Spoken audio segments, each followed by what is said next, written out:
여러분, 바울은 지금 이중고를 겪고 있어요. 자신이 가르친 복음에 대한 오해, 그리고 사도로서의 사도권에 대한 폄하, 자신이 가르쳤던 복음과 그리고 사도로서의 자신에 대한 신분에 대해서 지금 폄하를 하고 있는 세력들에 의해서 이중고를 지금 겪고 있어요. 저는 사실 이 고린도 전서나 고린도 후서를 볼 때 결국 여러분 교회 외부의 문제가 아니잖아요. 고린도 교회 문제는 교회 내부의 문제인 거예요. 우리의 문제도 저는 마찬가지라고 생각하거든요. 우리의 모든 문제의 가장 궁극적인 원인은 외부에 있지 않다는 것이죠. 누군가의 남편에게 있거나 아내에게 있거나 자녀에게 내 환경에 있는 게 아니고요. 사실 내 안에 있어요. 모든 문제가 내 안에 있다는 것이죠. 그래서 여러분 이 고린도 전서뿐만 아니라 우리가 지금 고린도 후서를 읽고 있는데 이 고린도 후서의 이야기를 접하는 모든 사람들로 하여금 결국 내 내부 그리고 내 내부의 상태를 끊임없이 돌아보고 점검하게 하는 것이 고린도 교회의 이야기라고 생각할 수 있을 것 같아요. 여러분 바울은 여러모로 준비되고 겸비한 자라고 생각됩니다. 여러분 학식과 지식 그리고 그 학식과 지식에서 나오는 글솜씨, 저는 사실 글을 잘 못 쓴다고 생각하는데 이 바울을 보면요 굉장히 부러워요. 이 지식과 학식에서 나오는 글솜씨, 뛰어난 글솜씨 뿐만 아니라 복음에 대한 열정, 그리고 희생과 섬김의 깊이, 일에 대한 추진력, 동력자들과의 관계, 민첩한 판단력, 여러분 이 모든 것을 골고루 갖춘 자가 바울이죠. 바울인데 여러분 기독교 역사적으로 바울과 같은 인물은 드물다고 생각이 들어요. 그럴 정도로 굉장히 탁월하고 준비되고 겸비한 자가 바울이죠. 그런데 여러분 이 바울이 지금 공격을 당하고 있어요. 우리 10절 11절 말씀 읽어보겠습니다. 10절 11절 말씀 시작. 그들의 말이 그의 편지들은 무게가 있고 힘이 있으나 그가 몸으로 대할 때는 약하고 그 말도 시원하지 않다 하니 이런 사람들은 우리가 떠나 있을 때에 편지들로 말하는 것과 함께 있을 때에 행하는 일이 같은 것임을 알지라. 여러분 바울이 지금 공격을 당하고 있죠. 그런데 공격을 할 때 이 공격하는 자들의 내용이 뭐냐면 편지에는 무게가 있다는 거예요. 편지에는 무게가 있고 힘이 있지만 실제로 그를 만나면 그의 성품과 인품은 약하고 시원하지 않다는 것이죠. 여러분 약하고 시원하지 않다는 거는 뭐예요? 우유부단하다는 의미거든요. 우유부단. 글로는 굉장히 솜씨가 있고 능력이 있어서 잘 쓰지만 직접 만나보면 바울은 굉장히 우유부단한 사람이라고 지금 폄하하고 있는 것이죠. 여러분 지금 우리가 이렇게 표현할 때 있잖아요. 이 사람은 이것도 못하고 이것도 못해. 그러면 다 못하는 것처럼 느껴져서 사실 부각되는 부분이 없잖아요. 그런데 이렇게 표현할 때가 있어요. 이 사람은 이것은 잘하는데 이것은 못해. 이렇게 말할 때가 있죠. 이 사람은 참 축구는 잘하는데 농구는 참 못해. 이렇게 말할 때는요, 농구를 잘한다는 것을 부각시키는 것이 아니라 뭘 부각시키는 거예요? 잘하는 것을 못하는 것과 비교하면서 못하는 것을 부각시키기 위함인 거거든요. 지금 바울에 대해서 글을 잘 쓰는데 인격적으로 성품적으로는 참 우유부단하고 본받을 것이 없어 이렇게 이야기하는 건 어떤 의도예요? 지금 편지를 잘 쓴다는 것을 의도적으로 이야기하면서 뭐를 더 깎아내리는 거예요? 바울의 성품과 인품을 지금 깎아내리고 있는 것이죠. 못하는 것을 부각하면서 잘하는 것을 부각하면서 못하는 것을 훨씬 더 뭐예요? 지금 부각시키고 있는 것이죠. 이것을 수사학이라고 해요. 수사학. 당시에는 이제 수사학이 굉장히 많이 발전을 했는데 여러분 수사학이라는 것은 말 잘하는 기술과 능력을 말하거든요. 그러니까 당시에 바울을 공격했던 무리들이 수사학적으로 말을 굉장히 잘했어요. 말을 굉장히 잘함으로 오히려 바울을 칭찬하는 것 같지만 바울을 더 깎아내리는 그러한 사람들이 바로 바울을 공격하는 사람들이었다는 것이죠. 여러분뿐만 아니라 바울을 공격하는데 그의 성품과 인품을 폄하하고 공격했을 뿐만 아니라 그의 외모도 깎아내리고 있어요. 7절 말씀 읽어볼까요? 7절 읽어보겠습니다. 7절 시작. 너희는 외모로만 보는도다. 만일 사람이 자기가 그리스도에게 속한 줄을 믿을진데 자기가 그리스도에 속한 것 같이 우리도 그러한 줄을 자기 속으로 다시 생각할 것이라. 지금 바울의 성품과 인품을 폄하할 뿐만 아니라 바울의 외모도 지금 비꼬면서 이야기하고 있는 것이죠. 여러분, 예수님도 외모적으로는 볼품이 없으셨잖아요. 우리가 일반 시중에 나와 있는 예수님의 사진과 그림을 보면 굉장히 잘생기셨어요. 굉장히 호감 가게 그렸는데 사실 그것은 엉터리죠. 예수님의 외모는 이사야서 53장에 보면요, 정말 형편없다고 이야기하거든요. 예수님은 연한 순 같고 마른 땅에서 나온 줄기 같아서 고운 모양도 없고 풍채도 없은즉 우리의 보기에 흠모할 만한 아름다운 것이 없도다, 이렇게 이야기하죠.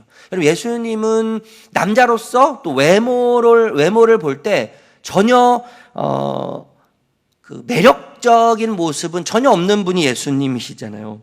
바울도 그랬던 것 같아요. 외모로 볼 때는 전혀 뛰어난 모습이 없었던 것 같아요. 성경에 바울에 대해서 구체적으로 이야기하지는 않지만 오늘 7절이 그것은 어느 정도 우리에게 이야기해 주는 것 같아요. 외모로 바울을 공격하면서 지금 그의 인품과 성품을 함께 지금 힐난하고 있고 지금 폄하하고 있는 것이죠. 여러분, 갈라디아서의 편지에 보면 바울이 자신의 그 육체의 약함에 대해서 이야기를 하는 것을 볼 수 있어요. 그런데 그 육체의 약점에 대해서 이야기할 때 자신은 무시당하고 업신여길 정도로 자신의 외모가 그렇다는 것을 이야기하고 있거든요. 바울의 자신의 이야기뿐만 아니라 지금 오늘 우리가 읽은 7절 말씀을 보면 바울은 굉장히 외모적으로 형편없는 사람이라는 것을 알 수가 있죠. 그런데 분명 외모적으로는 뛰어나거나 매력적인 인물은 아닐지라도 지금 외모적으로 형편없는 바울, 그리고 인품과 성품적으로 형편없는 바울을 평가하고 판단하는 그 외부 세력, 바울을 공격하는 세력들의 행위에는요, 사실 외모를 평가하는 이상의 의미가 담겨져 있다고 저는 생각이 들어요. 왜냐하면 하나님은 사람을 외모로 평가하지 않으시죠. 하나님은요, 사람을 외모로 평가하지 않으세요. 하나님은 내면을 항상 살피시죠. 하나님은 중심을 항상 살피세요. 그래서 여러분, 외모로 사람을 평가한다는 것은, 외모로 사람을 판단한다는 것은 외모로 사람을 평가하지 않으시고 판단하지 않으시는 하나님을 대적하는 것과 똑같은 것이죠. 사람을 외모로 판단한다는 것은요, 외모로 사람을 판단하지 않는 하나님을 대적하는 것과 대적자가 된다는 것과 똑같은 의미예요. 뿐만 아니라 여러분, 바울의 공격자들은 외모로 바울을 평가함으로써, 여러분 보세요. 저도 그럴 때가 있거든요. 제가 누군가를 평가할 때 그 평가의 기준은 늘 내 자신을 돌아보는 평가가 돼요. 지금 바울을 외모로 평가하는 그들은 사실 자기 자신들을 어떤 기준으로 평가하고 있다는 거예요? 자신을 외모로 평가하고 있다는 거예요. 우리도 다 그렇지 않아요? 누군가를 평가하는 그 기준이 곧 나를 평가하는 기준이에요. 그러니까 누군가에게 굉장히 날카롭고 그리고 무거운 기준으로 누군가를 평가한다면 그 평가를 가지고 늘 우리는 내 자신을 평가하게 되어 있어요. 그래서 그 평가하는 자들의 대부분은요, 늘 무거워요. 그 평가 기준에 못 맞추기 때문에, 미치지 못하기 때문에 늘 무거운 짐을 짊어지고 사는 자들처럼 늘 표정이 어둡게 되어 있죠. 그 기준으로 자신을 평가할 뿐만 아니라 다른 사람들을 평가하는 거예요. 여러분, 특별히 외모로 사람을 평가한다는 것은 외모로 평가하지 않는 하나님과 대적돼서 다른 누군가를 평가한다는 것이기 때문에, 외모로 누군가를 평가한다는 의미는 나를 존재로 보시는 하나님의 사랑과 은혜를 경험하지 못했다는 것을 반증하는 또 다른 이야기가 될 수 있다고 저는 생각이 들어요. 여러분, 존재로 나를 평가하시는 하나님의 은혜와 사랑을 경험한 자는 절대로 사람을 외모로 평가하지 않죠. 그 사람의 행위로 그 사람을 평가할 수가 없어요. 나를 존재로 대하시는 하나님, 예수 그리스도의 사랑과 십자가의 희생을 통해서 존재로 나를 평가하시는 하나님의 사랑을 알면 알수록 그것이 나의 삶의 기준이 되는 거예요. 그것이 나의 삶의 기준이 되어서 또 다른 누군가를 볼 때 내가 받은 사랑이 기준이 되어서, 내가 받은 은혜가 기준이 되어서 누군가를 바라보게 되고 평가하게 된다는 것이죠. 여러분, 외모로 사람을 평가하고 판단하는 자들은 그래서 이 진리, 외모가 아닌 존재로 사람을 평가하시고 판단하시는 하나님의 은혜와 사랑을 모르기에 여러분, 마음과 영혼을 관리하는 것에는 관심이 없어요. 오히려 마음과 영혼을 관리해서 자신을 세우기보다는 지나치게 외모에 관심을 가지면서 자기애에 빠지기 쉽죠. 자기애, 외모에 지나친 자기애에 빠지기 쉬운 거예요. 그리고 모든 평가와 판단 기준은 바로 자기 중심이 되는 것이죠. 자기 중심이 되어서 결국엔 판단자가 되고 평가자가 되고 말죠. 여러분, 이런 자기애는 자기를 세우는 것 같아요. 그리고 이런 자기애는 누군가를 평가함으로 자신이 세운 기준에 미치도록 누군가를 계속 폄하하고 비판하고 평가해서 결국 뭐예요? 공동체를 무너뜨리죠. 누군가를 무너뜨리죠. 그리고 결국 자기 자신도 무너뜨리게 하는 것이죠. 12절 읽어보겠습니다. 12절 시작. 우리는 자기를 칭찬하는 어떤 자와 더불어 감히 짝하며 비교할 수 없노라. 그러나 그들이 자기로서 자기를 헤아리고 자기로서 자기를 비교하니 지혜가 없도다. 늘 기준이 자기인 거죠.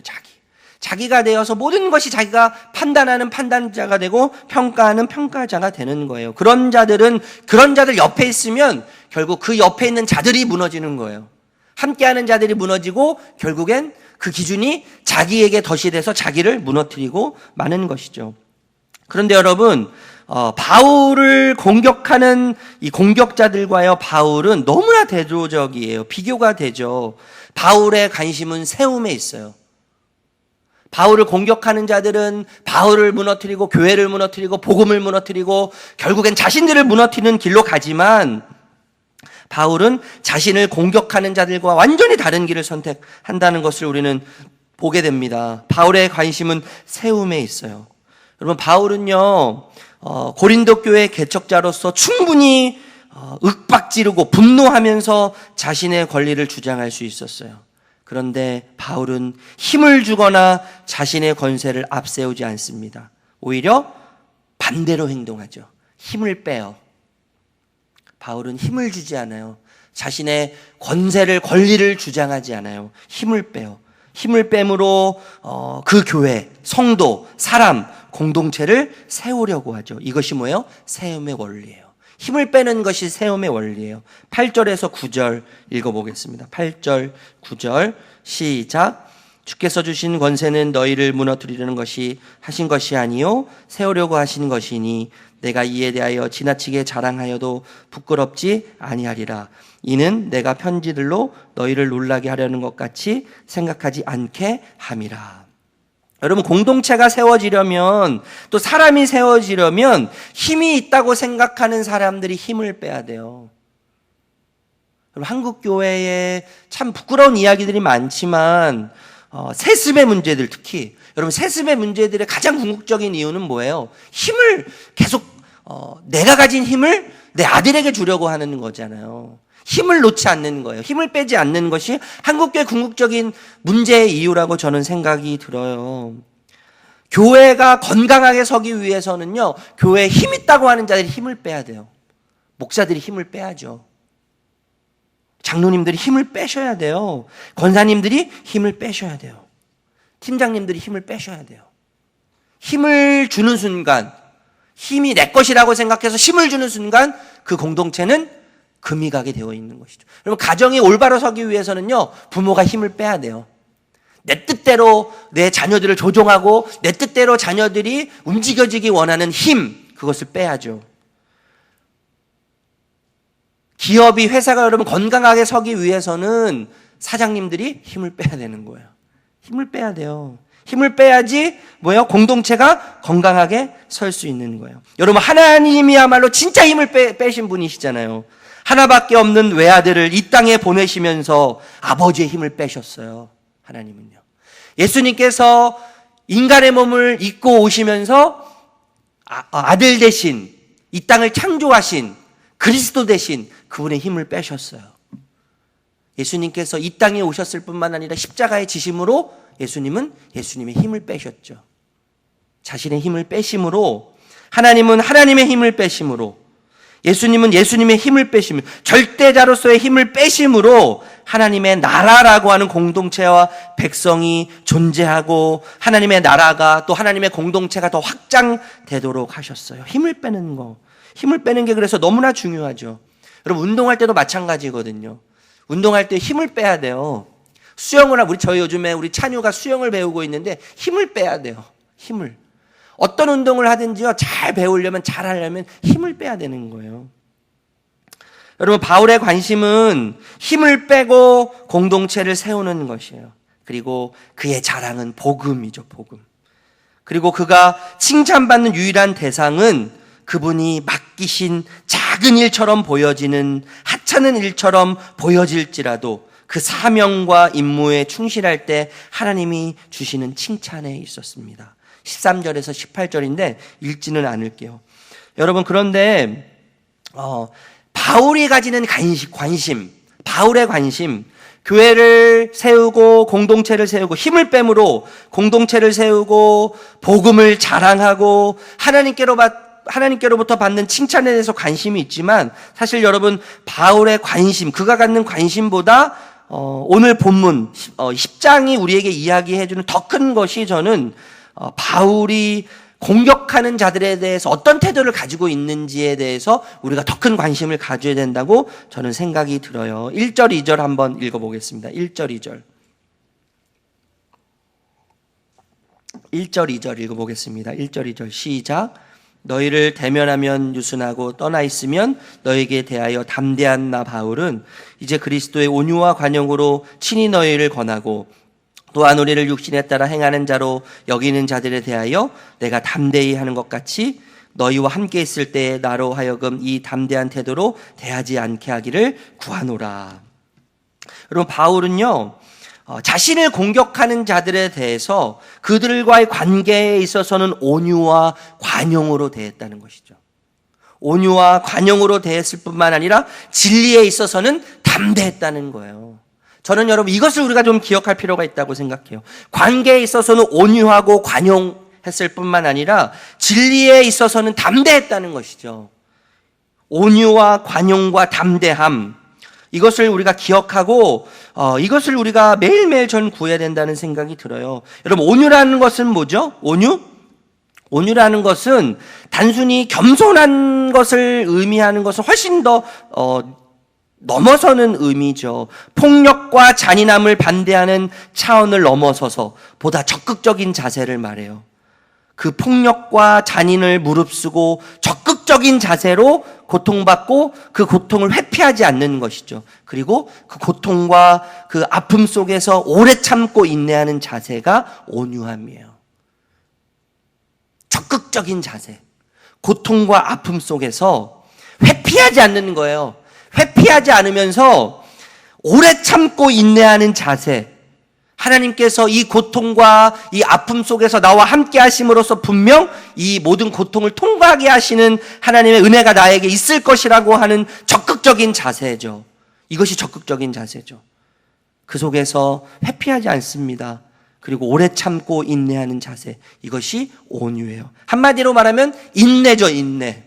온유함이란 인내요. 여러분, 예수님이 이런 말씀하셨어요. 나는 마음이 온유하고 겸손하니. 이런 말씀하셨죠. 그리고 마태복음 5장에서요, 온유한 자는 복이 있다고 말씀하셨어요. 온유한 자는 복이 있나니. 그럼 예수님의 성품을 이야기하는 것이죠. 예수님의 성품. 여러분, 온유라는 것은 인내라고 한다면, 관용이라는 것은 빌립보 교회 성도님들에게 바울이 이런 말을 했어요. 너희 관용을 사람들에게 알게 하라. 여러분, 관용이라는 것은 깊고 넓은 후덕한 마음이라고 해요. 깊고 넓은 후덕한 마음. 깊고 넓기 때문에 모든 것을 다 받아들일 수 있죠. 그렇기 때문에 이 관용이 맺는 열매는 용서예요. 용서. 바울은 여러분 관계에 있어서는 온유를 또 관용을 추구했다면 진리에 있어서는 담대함을 추구했어요. 담대함. 2절 다시 한번 읽어보겠습니다. 2절 시작.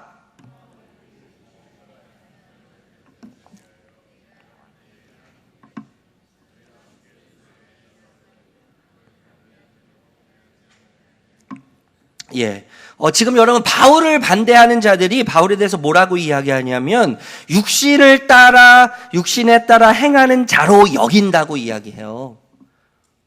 육신을 따라 행하는 자. 여러분 바울을 반대한다는 것은 단순히 바울을 반대한다는 것이 아니라 바울이 가르치는 복음을 반대한다는 거잖아요. 그러니까 바울이 지금 자신의 사도권을 변호하고 자신의 사도권이 옳다고 주장하는 것은 단순히 자신의 사도권을 변호하는 차원을 훨씬 넘어서는 것이죠. 자신이 가르쳤던 복음을 변호하는 것과 마찬가지죠. 거짓 세력, 육신을 따라 행한다고 거짓을 일삼고 폄하하고 비난하는 그들을 향해서 자신의 사도권을 변호하고 지킴으로 자신이 전한 복음을 지키고 변호하는 지금 바울의 모습을 볼 수 있다는 거예요. 여러분 바울은요 거짓 세력에 대해서 단호했어요.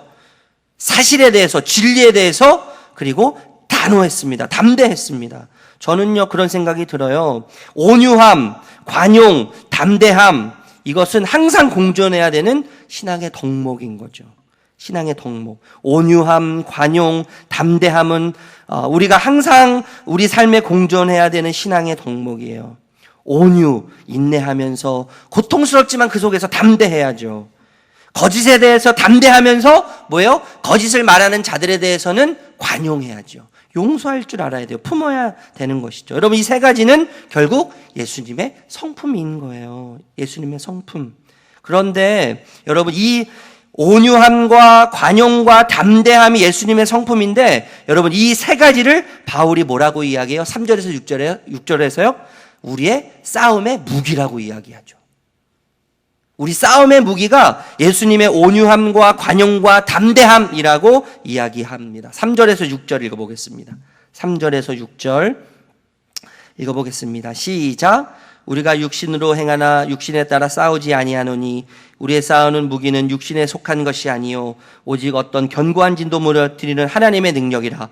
모든 이론을 무너뜨리며 하나님 아는 것을 대적하여 높아진 것을 다 무너뜨리고 모든 생각을 사로잡아 그리스도에게 복종하게 하니 너희의 복종이 온전하게 될 때에 모든 복종하지 아니하는 것을 벌하려고 준비하는 중에 있노라. 여러분 제가 여러 번 몇 번 말씀드렸는데요.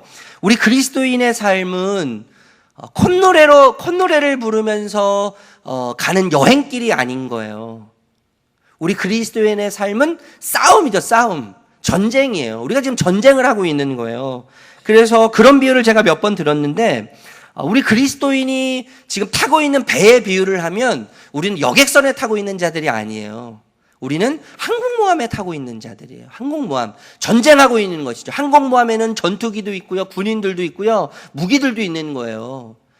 우리 그리스도인의 삶은 콧노래를 부르면서 여행을 가는 즐기는 여객선을 타고 있는 자들이 아니라 우리는 항공모함을 타고 있는 전쟁을 하고 있는 자들이죠. 전쟁을 할 때 가장 중요한 것 중에 하나가 무기인데 바울이 그리스도인으로서 항공모함을 타고 있는 전쟁을 하는 자로서 우리의 무기는 이 세 가지라고 이야기하는 것이죠. 온유함, 관용, 진리. 좀 전에도 말씀드렸지만 여러분 이 세 가지는 관용과 온유함과 담대함은 예수님의 성품이에요. 결국 우리가 이 땅을 살아가면서 전쟁과 같은 삶을 살 때 우리에게 가장 필요한 무기는 예수님의 성품인 것이죠. 성품. 예수님의 성품을 닮아서 예수님의 그 성품으로 싸우는 전쟁이 우리가 해야 하는 전쟁입니다. 여러분 세상의 힘과 권력은 땅을 잠시 정복해요. 그러나 예수님은 온유함으로 관용함으로 담대함으로 세상과 땅을 영원히 정복하셨어요. 그리고 영원히 주인이 되셨어요. 예수님의 성품만이 이 세상의 모든 것을 굴복시켜요. 그리고 예수님이 왕 중에 왕 되심을, 힘 중에 힘 되심을, 권력 중에 권력 되심을, 영광 중에 영광 되심을 예수님의 성품이 드러내요. 그래서 저는요, 우리에게 이런 질문이 필요하다고 생각해요. 나는 지금 과거보다 주님을 더 사랑하고 있는가? 이 질문이죠. 나는 과거보다, 어제보다 주님을 더 닮아가고 있는가? 이 질문이 우리에게 필요한 거예요. 주님과 더 가까워졌는가?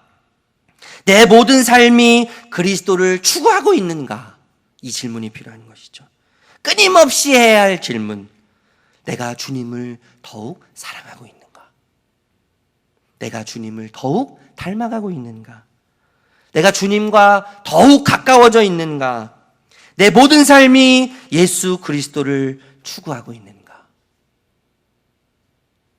이 끊임없는 질문 속에서 오늘도 우리가 싸워야 할 전쟁 가운데 예수 그리스도를 닮고 예수 그리스도를 더 사랑함으로, 예수의 성품을 내 안에 체험으로 주님께서 주신 승리, 주님께서 이미 하신 승리의 삶을 살아가는 저와 여러분들 되시기를 예수님의 이름으로 축복합니다.